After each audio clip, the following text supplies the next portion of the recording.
addict is an identity. It's a label that we put on people. And what kept me from asking for help for years was because I thought once an addict, always an addict. I mean, if I walk through that door, if I cross that line, there's no going back, which prevented me and prevents millions of other people from saying, hey, I've got an addiction here. Addiction is such a stigmatized word, but addiction is a spectrum. You can be a little addicted, you can be a lot addicted, and you can be addicted to coffee, your phone.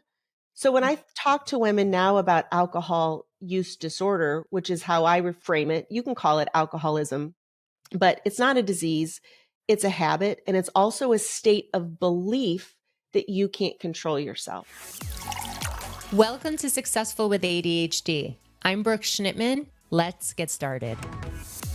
Welcome back to Successful with ADHD. Today I have certified master life and recovery coach, mindful drinking coach, and podcast host Colleen Kachmann. And she uses cutting edge strategies in nervous system regulation, growth mindset, positive psychology, self-directed neuroplasticity to help women reconnect with a higher sense of purpose so they can feel passionate and powerful again.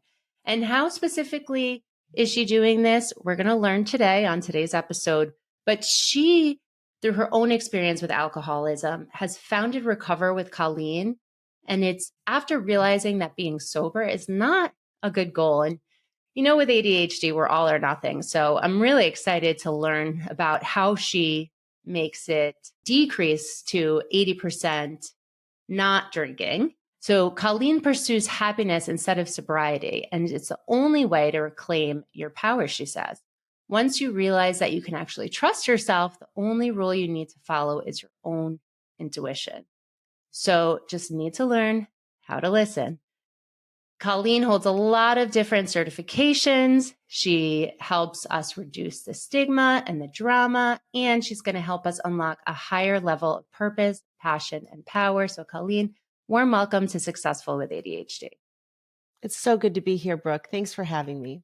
Yeah. So Colleen, tell us a little bit about your story with alcoholism, ADHD, how that all ties into what you're doing today. Well, like many people, especially women with ADHD, I wasn't diagnosed with ADHD until I was, I think, 38, 39 years old. And so I had been through my 20s and 30s on every single psych med for anxiety and depression and, impulse and anything that they have a commercial for, I tried. And it wasn't until I kind of hit, like nothing was working. Of course, my drinking was a part of that, but it's not like I told my doctor that, you know what I mean? I never brought that up as a problem that would have raised any alarms. I probably tried to be honest, but stayed underneath the radar of, oh, you're a daily drinker and you drink a bottle of wine every night. Well, maybe we should talk about that. Because like I know now, it really wasn't about the alcohol. I always had this felt sensation that if I had a reason to not drink, that I could drop it like it's hot. I knew it was more emotional. I was stuck in a habit. I was stuck in a rut. There was just something that wasn't going well. And I understand all of that now, but I was diagnosed with ADHD at 38. And then I became medicated on a stimulant. And that really changed everything. It didn't immediately change my drinking because I wasn't trying to change my drinking. Mm-hmm. But it did give me the support that I needed to move forward with my life and begin to take corrective actions and start changing things, changing the things I was agreeing to that I didn't really agree with, put in the habits that I needed to stay focused, realize that my brain is a tool and I just had to learn how to use it. So concurrently with some growth, I was still experiencing what I now understand was an addiction to alcohol. And being raised in the culture that we all are, I thought you were either an alcoholic or you weren't. So I spent a lot of time taking tests online under private browsing, am I an alcoholic? And I always kind of came up with no, I wasn't an alcoholic. And so because of the way we frame alcohol as this all or nothing thing, I didn't think that I needed to quit drinking. I just really wished that I had more control when I drank. And I recognized that, I'd say I was having one glass, but then the whole bottle would be gone every single time. And so my journey with alcohol didn't shift until early COVID when I woke up and realized I can't keep doing this. All of the guardrails that had kept me busy and focused and committed in other places, driving my kids around, teaching yoga or volunteering at the schools or working with clients, all of that went away. And so happy hour started earlier and earlier, getting up and moving through it went later and later. And about 6 weeks in, I just said, okay, there's nothing I can change right now except this. And I cannot keep doing this. I was just sick and tired of being sick and tired. And my impulse actually saved me. I was very impulsive, always thinking, that I had no sense of self-control and instant gratification.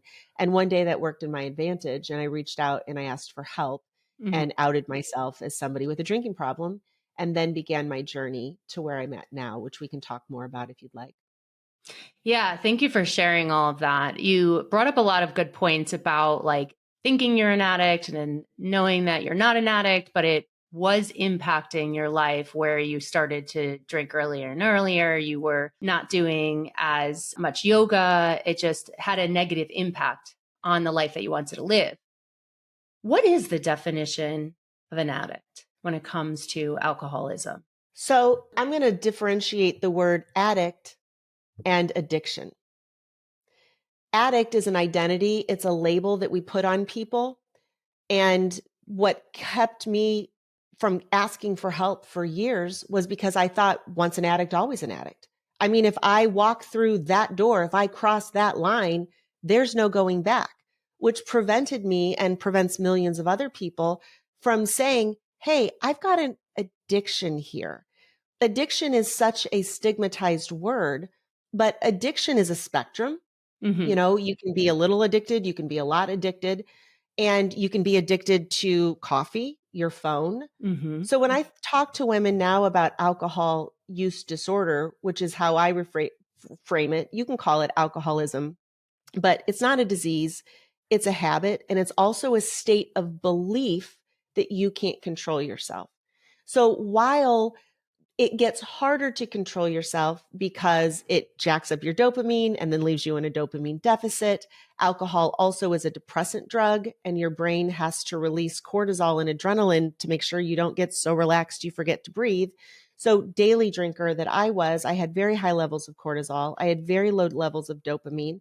Plus, my thinking, I had become obsessed with alcohol. It wasn't even that I was drinking all the time. That was the nice part. The hell I was living in was waking up in the middle of the night and thinking about it and thinking about it and Mm. ruminating about it all day long. I thought about drinking far more than I actually drank. And so addiction itself is simply, I would differentiate it in between to two things. It's a mental and emotional construct where you believe that you're not capable of controlling yourself. And that becomes a self-fulfilling prophecy. And every time you try and fail to change because you don't know that alcohol is addictive, not just to alcoholics or addicts, it's an addictive substance. The more Hmm. you use it, the more dependent you become on it. And the more the brain changes in response to it, and the more the habit forms. Like for me, alcohol, like the brain learns like an algorithm. The more you get on your social media feed and you select the dancing dog videos, then every time you get on there, then the algorithm serves you up the content that you normally look at. And so for me, the question of why am I stressed, or what do I need to relax, or how do I have fun tonight? The more I answered that question with alcohol, the less my brain showed me the other options.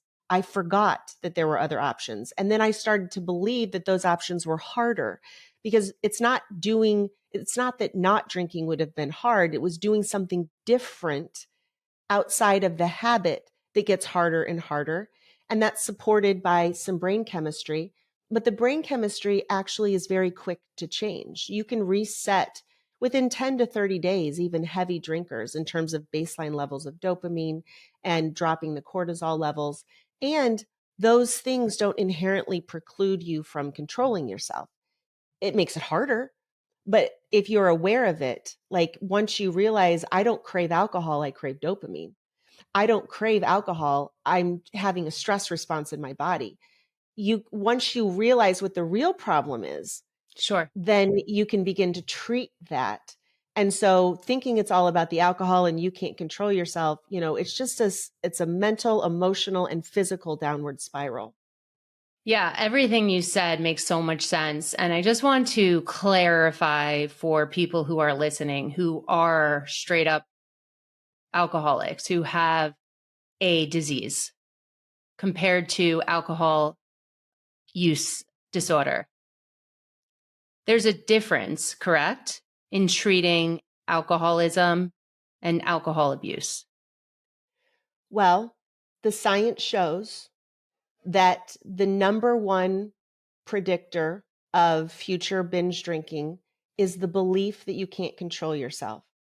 The correct term in the DSM-5 is alcohol use disorder, Mm-hmm.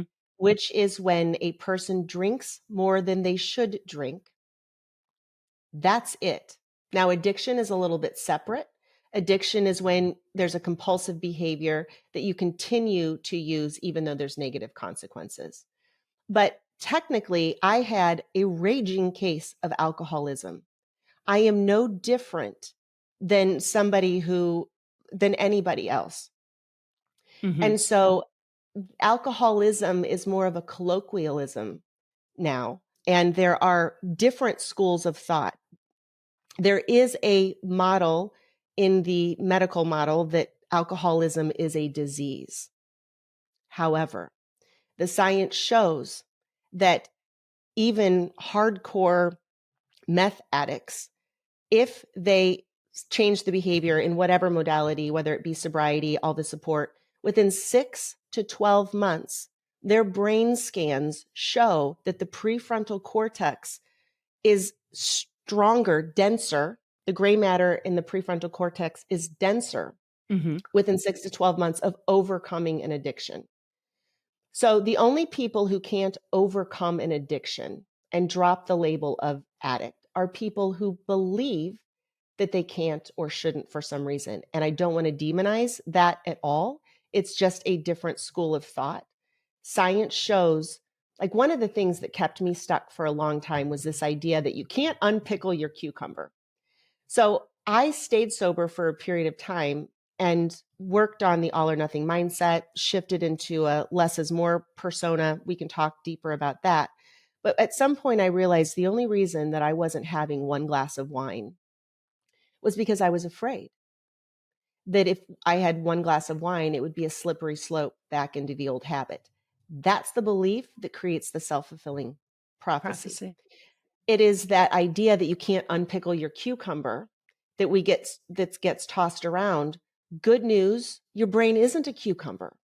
Your brain is always learning. Addiction is a learning process. The brain changes in response to the habit, but it is not alcohol that changes the brain, it is the behavior. And then, of course, the thought patterns that drive that behavior. So it is not a disease in the sense that it is not curable. And people can choose to stay sober for the rest of their life. People can choose to identify as alcoholics and recovering alcoholics, and that works. Where I stand and what I do is that only works for about 5 to 7% of people that choose to identify as an alcoholic for the rest of their lives. Most people end up going back to alcohol in some way. And the people who go back thinking they can't control themselves are going to be on and off the wagon the rest of their life. You should not pour alcohol on the belief that you can't control yourself. Mm. It's interesting because with alcoholism or being addicted to something, we can also, if we don't change our mindset or change the chemistry of our brain, just switch that addiction to Yes. workaholism or to phone addiction, like you said. And I would, talking to different mental health practitioners, they say workaholism is the healthiest, in quotes, addiction, but it's still an addiction, right? So can you tell us what is that first step that you take a client through or you took yourself through to either reduce the alcohol or completely have them stop? Yeah, I'll speak to that on a broad base. Science shows that when people are given an option, that has the best outcomes. And the sobriety as full and complete and lifelong and permanent, that being held up as the ideal solution keeps a lot of people from seeking help. The first action that you need to take is the one you're willing to take. And for me, I did call the AA hotline. The reason I know so much about AA is I spent a year in AA. Wonderful people there. I just realized it was a box I had put myself in. And as I grew, I didn't fit in that box anymore. The first step is the one you're willing to take. And I would go a little farther to be more specific and say the first step is talking to somebody who might be able to help you, because you can't think your way out of a thinking problem. And addiction is a thinking problem. So science shows that giving people a choice and responding to the person as opposed to the addiction, and giving people the option and the autonomy to design their own path, because it's not linear. I did get completely sober, and then I moved back around, and believing that nothing is permanent. Like even the decision to never drink again because I'm an alcoholic, you can change your mind in 5 minutes. Like that's a story you're telling yourself to avoid the pain of going back.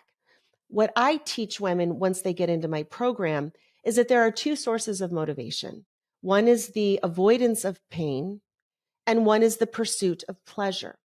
When you change your behavior because you're getting negative results and you're able to change it and you do good, well, the motivation to continue not doing the thing goes away. The more confident you feel and the more clear you feel, that actually begins to undermine what it is that you're not supposed to be doing. Whereas what I teach women is this isn't about the alcohol. Saying, I don't want to drink or I want to drink less, those would actually be side effects. That's the negative goal. It's the inverse of the goal. If you felt clear and relaxed and powerful and connected, you would drink like a person who feels that way. So the way I teach women and most of my clients have ADHD. I have a raging case of ADHD, but I've learned that my brain is a tool and my brain will get me whatever it is I think that I want. And when you think that you want to drink and you can't, that's going to keep you, or that you shouldn't, or that it's a problem. But when you think, I want to feel powerful, I want to feel grounded, I want to feel connected, then you can say, okay, what would I need to be thinking and what would I need to be doing? You kind of reverse engineer the goal being an emotional goal. How do you want to feel? Instead of getting stuck in your head thinking about what you should do and what you shouldn't do and what you can't do and what you want to do. No, it's like a feeling. And so learning that your brain is a tool and that it will get you whatever it is you want, but it can't get you what you think you don't want. So if you tell your brain, I don't want to drink, that's similar to saying, what do you want for dinner? I don't want pizza. I cannot go Google a recipe for That's not not pizza pizza. and serve you not pizza. And if I did that, you'd be thinking, what the hell else are we having here besides not pizza? And that's the exact same thing that happens in the brain when you program it with a negative goal. And so whether you're dealing with ADHD, whether you're dealing with an addiction, or whether you're just dealing with some wonderful achievement that you want, being very careful to program your brain and think the words in your head, I want to feel calm and relaxed, and learning that dopamine is actually tied to a felt sensation in your body. And so if you tie the dopamine to the metric, I'm never going to drink again, well, you have to be dead to experience success on that. But if it is, I want to feel more connected even when I drink, then the body learns, okay, am I more connected if I have one more, or am I less? So it's really about changing how you articulate the goals, using language to design goals so that when you're thinking about what you want, it's something you can actually get, as opposed to just the avoidance or the absence of what you don't want. Let me ask you a question, and I agree with what you're saying. So I know you mentioned that you use tools from positive psychology. So I'm hearing some of that in what you're saying with avoidance goals and the goals that are bigger, long-term picture goals.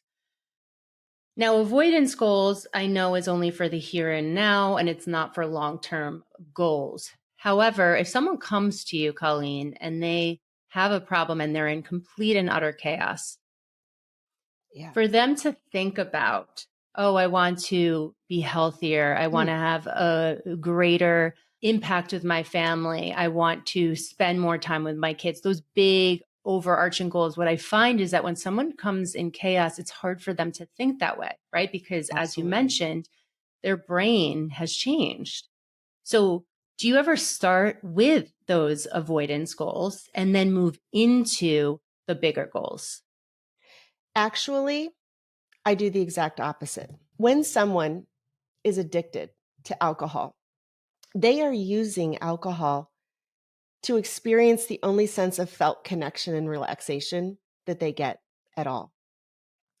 So, what I want to put this into a safer container for us to talk about, I'm talking about somebody who's showing up at work, who is functional, who is not driving around drunk. Okay, we're talking about someone in the context that I am a specialist in. It is the woman who nobody really knows she has as much of a drinking problem because she's hiding it and she's getting away with it. Mm, Okay. Versus some, like in our brains, when we think of alcoholic, we think of the mouthwash in the paper bag down by a river, just going for the next hit. mhm, mhm. That's a different treatment plan. I don't speak to that. However, the biggest rate of failure I get is when I have a woman come into my program who is drawn like a moth to the flame to, I want to get 30 days of sobriety immediately, right now. Mm, I want to avoid this pain. And that so you're taking away the medicine that she's been using to cope. And so it throws her into even more chaos. What I do with my women is we have mindful drinking. You can still drink, but now you're feeling the process. And there's no judgment. mhm, There is no good amount of alcohol or bad amount of alcohol. There is how much you drink, how you feel while you're doing it, after you're doing it, and do you want to repeat that again tomorrow? mhm, It's like more of an iterative mindset, which is a subset of growth mindset. It's like all results are neutral. They're not good or bad. How do you like how you feel, and what action can you take now to cause a little bit better of the result in the future? When I quit drinking, I also, just to let you know, I think this probably goes in with my personality at the time. I also went off my Adderall. I quit vaping. I was a hardcore vegan, all or and nothing.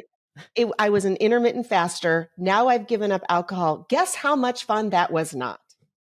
Terrible. And I white knuckled through that and I got through it. However, when I now have the privilege of walking other women through the journey of breaking the addiction, I tell them, don't change your alcohol any more than you would anyway. Mhm, If you want to try to reduce a little bit, but allowing the brain chemistry to change naturally and using techniques to minimize what would be called harm reduction. Can you delay your first drink by an hour? Can you alternate? Can you cut off a little bit sooner? And just reducing that consumption so that over time, the experience of sobriety is one she wants to repeat. It is not the lack of drinking that is going to make her feel better. It is her connection with the felt sense of whatever else she's doing. And so we build that out a little bit at a time. Who would you be and what would you be doing in the evening if you mhm, weren't drinking? Let's mhm, start with 5 minutes, 30 minutes, 1 hour. So, and not too much, because the way the dopamine works, the brain responds with dopamine when you have a felt experience of pleasure. mhm, And so if you're just like, okay, I'm going to go for a walk when I get home from work for 15 minutes because I want that to be added back into the list of options in my social media feed. When I say I need to relax, I want my brain to say a 15-minute walk might be nice. And so the more you enjoy it, the easier and easier it gets. And so we are just reducing the amount of alcohol while increasing the other coping skills that actually have much better side effects. Yeah. So you're like 1% decreasing alcohol to whatever that 1% for them looks like, while increasing the 1% positive dopamine to Yes. ultimately get them to a healthier frame of mind, a growth mindset, not all or nothing. So they choose and they sustain the habit.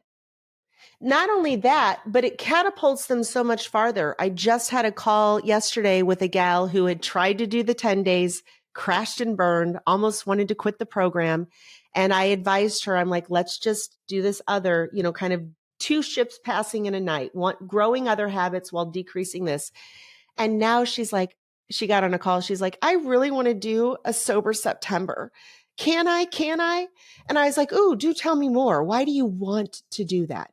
And she was saying all the things about it. So now she's going to go for a month, but it's under a much different reason. It's a felt experience of just, now I'm ready to reset my brain chemistry.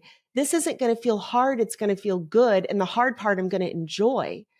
And so she wants to go into that completely different entry point to a month of sobriety than I suck so bad and I have to do something and I just need to reset my brain chemistry. When women do that, they come out, yeah, they've reset their tolerance, but they haven't reset their mindset, Right. I'm glad you said that, because I have seen many people, quote unquote, quit drinking or nicotine by doing cold turkey with that all or nothing ADHD piece.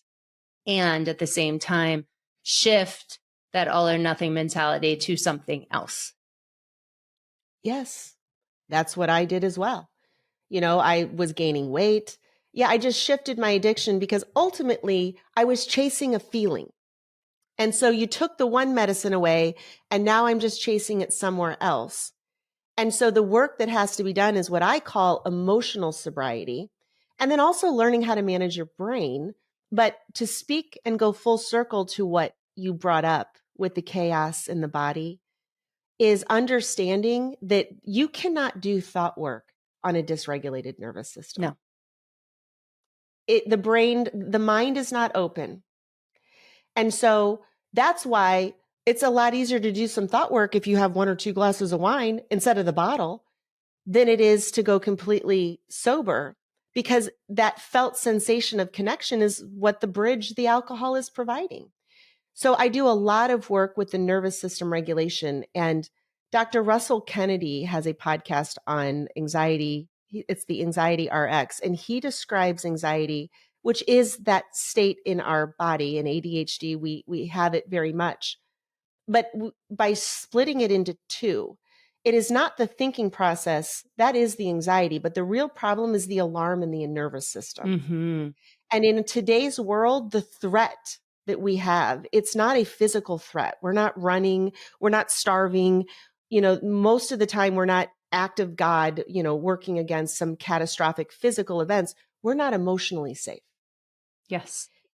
And we're living our lives in a state of stress because it's not okay that we have this much college debt at this age. It's not okay that we can't afford a house.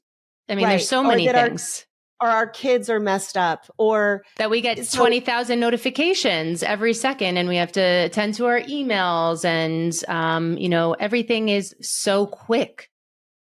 Yeah. You're late, you're behind. So the nervous system regulation component we do from day one, and that, I'm sorry, it requires slowing down.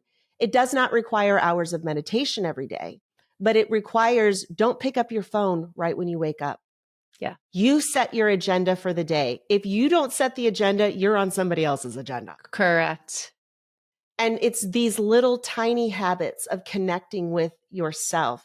I define what does it mean to change your relationship with yourself? We get all up in our head and our personality and our past and our success and our failures.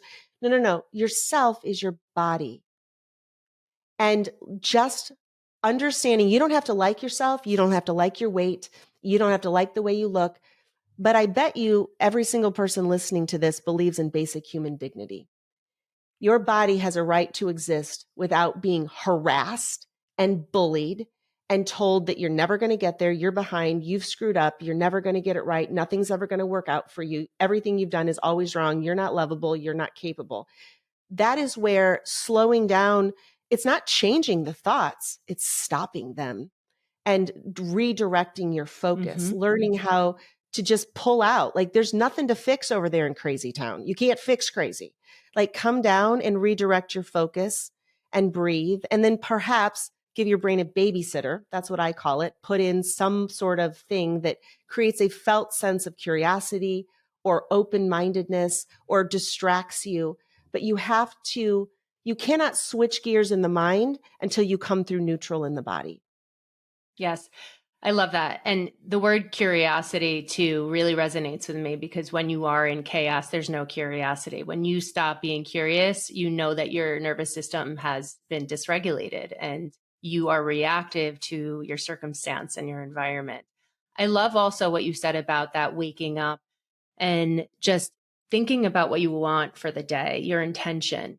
It is so small, right? And it doesn't have to be 5 minutes, 10 minutes. It could be 20 seconds. What am I looking forward to for the day? So you put your proactiveness into the day and the chaos doesn't come to you. You calm the chaos, right?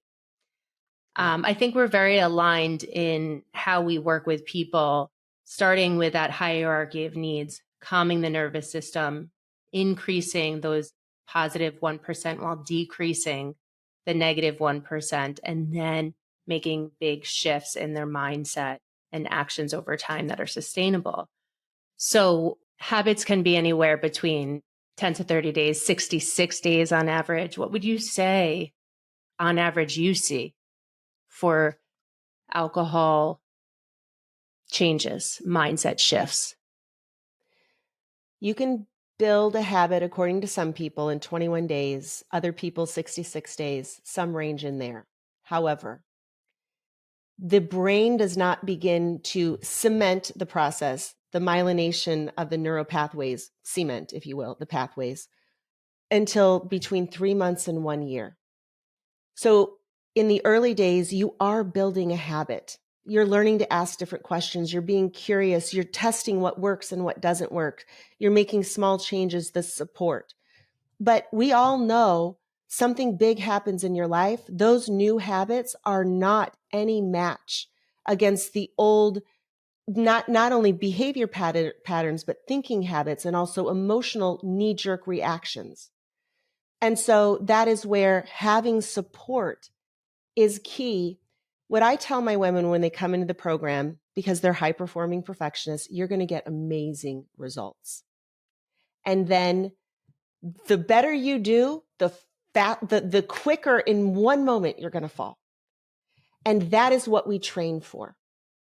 That is what we train for, is to how to respond to your own mistake. That moment you wake up and realize, I did it again. That is the habit that has to change. It is seeing where you're at as a failure that closes the mind and creates the stress response in the body and puts you into the chaos. And the Because shame and the all the or shame. nothing. And yep, I failed, so I'm never going to be successful. And that's actually biological. There's a part of the brain called the habenula. Dr. Kira Bobinet speaks about this. The habenula is the failure counter, the bean counter. Your brain wants to protect you from failure. And so by the time you're in midlife, you've either done everything so perfectly that now you're afraid to screw it up because you can't keep going on all high levels for the rest of your life, because at some point we're going to die. So your brain protects you, and it is the brake in the nervous system of that open-hearted curiosity, open-minded willingness to try and feeling energetic and motivated. The brain shuts that down if you perceive something to be a failure. So what I train my women is that no, a hangover, that's the day you're doing the hangover meditation and revisiting learning how to process your shame again. It's like that serenity prayer, right? It's the serenity prayer, but it is learning how to speak to your body, because in the moment you wake up in shame, your body's under attack.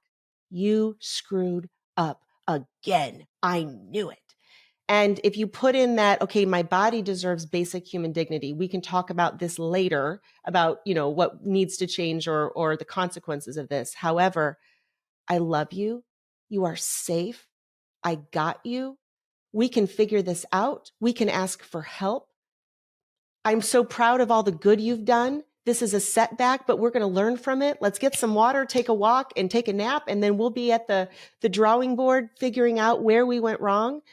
Responding to a mistake as though you have something to learn from it is critical. So to answer your question, my program is a year because you can behave your way into success for a long time. But at some point, life is going to happen, or you're going to be doing so well that you're just going to forget to remember to be mindful, or remember to bring the non-alcoholic beverage, or remember to leave when you said you were going to leave. Like, you can't be mindful all the time. Sure. So at some point you will fall back into old habits. That's what we look forward to, because that's when the new habit grows. And the new habit that counts is responding to your shame and processing those emotions, making it safe in your body to make a mistake and get back up. Yeah, I love that. It's like, I look at it like the stock market where you are making that progress with those new tools. And then once you start crashing a little bit, the program is there to lift you to a new point, right? That's what really gets you to that conscious thinking and action over time when you start to fall a little bit. Yeah. That's great. And you did something too in what you were saying. It was, you were talking to yourself as a part of you, not your whole, right? So you do some parts work where you say you're safe, you're healthy, you're okay, and you separate the two. I like that too. That's a tool and a tip that I can give you. One of the best ways to cultivate a relationship with yourself is to use second and third person language. She is tired, or she doesn't feel well, or she deserves. Like, when you think about doing hard stuff for somebody else and surprising them with a gift. Like last summer, I turned 50 last year, and I Happy birthday. surprised Colleen. Thank you. I surprised Colleen with a triathlon. And Mm. every single day when I didn't want to run, I was like, I'm doing this because she is going to be so excited on her birthday to do a triathlon. And so you can use that cognitive distance with language to think about yourself in second and third person, where you're planning for yourself, you're taking care of yourself. One of the best ideas I ever came across was Demon Copperhead with Barbara Kingslover. And the main character of the story said, recovery is when you stop identifying as the person who is sick and become the person who is taking care of the person who is sick. Yeah. Yeah, I love that. That's inner child work and IFS, or whatever you want to call it, but that's great. And one other thing that I like to do on top of that, this is not third person, but talking about parts, is what do I need? Like going internal and just holding my chest. What do I need right now when my nervous system is dysregulated? And the answer always comes to us. And I'm sure in doing your work, there's a lot more healthy actions that someone gets used to and understands. This is what I need currently. So they have a whole toolbox to draw from in the moment. Yeah, there's not one tool, there's 1,000 tools. Yeah. And not one tool might work in minute number 1, and you take yourself from on a scale of 1 to 10, you're at a 10 anxiety, you go from a 10 to a 9. And then you do something else, and you just take these little tiny baby steps. I think that's where, as an all or nothing person, we get so overwhelmed because we think we have to change everything all at once. That's not possible. You cannot change your existing habits as they are. You can white knuckle through your behavior, maybe, but you can't change the automatic response. You can change your trajectory, and you can change your perception of what the actual problem is, but you cannot change where you're at or what you're struggling with. I think that's an important distinction for people who are listening. I think some people think that that is going to change. And if they do this work, they're going to be cured, and they're not going to have negative thoughts, and they're not going to have negative trajectories or automatic negative thoughts. But those will always exist. And I think it's so important that you share that with our audience, because it's there. It's human nature. Like Yeah. you said, 80% of our thoughts are negative and 95% are repetitive. So you're giving them the tools to reframe them, not stop them. You don't change your thoughts, you change how you respond to your thoughts. And I think of negative thoughts kind of like poop. Everybody's got it. You want to deal with it in private. If there's a smell, light a candle, fan it. But to think that I'm never going to drink again and I'm going to be sober and that's going to solve all the problems. Well, even if you achieve that and that works for you, you're still going to have, like, there was a reason you were using alcohol. And that was because there was some emotional things and some thought processes that weren't working for you and you weren't coping with. And so to think that I'm going to tell myself a story in this moment that I'm never going to drink again and I'm sober and I'm going to feel so good. It's a story. It's an emotion. And you're still going to have to be human. You're going to poop every single day. You're going to have random crazy shit pop into your head. And you have to learn how to respond to it. You have a human brain. And once you learn that you are not your thoughts, you can observe those thoughts. It's an amazing superpower. Like, it's what most people are searching for. And that's why once you learn the skills, I say with my women, once you get the emotional sobriety skills, you don't have to worry about drinking because you want to go into the thought and the feeling to figure out what's underneath that and resolve it. Otherwise you're full of shit. Like, that's what I say, the emotional disconnect. You're emotionally constipated with all these unprocessed thoughts and emotions that you're so afraid to think and feel. Because what does that mean? And it's like, well, yeah, you're constipated. Yeah, that's good. I like that. One last question. So when you stopped drinking, you were on stimulants and you were drinking. Do you notice, you said that the majority of the women who you work with do have ADHD. Do you Mhm. notice when they are taking stimulants because it is increasing your dopamine levels for longer, that is a natural tool to help them decrease their alcohol intake? I don't know, because I'm going to be very, very honest with you. I now take a fraction of the dose that I did. What I have found living in a regulated nervous system, knowing how to manage my mind, not over drinking, not overdoing anything because I like a state of balance, is I need much less medication. I still use it, but my dosage is much lower. And so I don't think there's a right or a wrong answer. I think when you bring your brain into balance, you don't need as much of the medication, but there are days when I will take two. So I don't know that it helps decrease alcohol, but I also think you can't know. You can't think and know about anything. You have to Mhm. move from a felt experience. My experience might be the complete opposite of someone else's. And so trusting the experience of your body, does this feel good? I know that when I feel like I need a little bit more medication, like if I take 10 milligrams instead of just one, I tend to crash more in the afternoon. I get through the day, but then there's a little bit of a crash. Now, I no longer am in the habit of drinking. It's not a problem, but I like one, I'll take two, but there's a little bit of a consequence for that. But that's my experience. And so Mhm. I don't think you can know.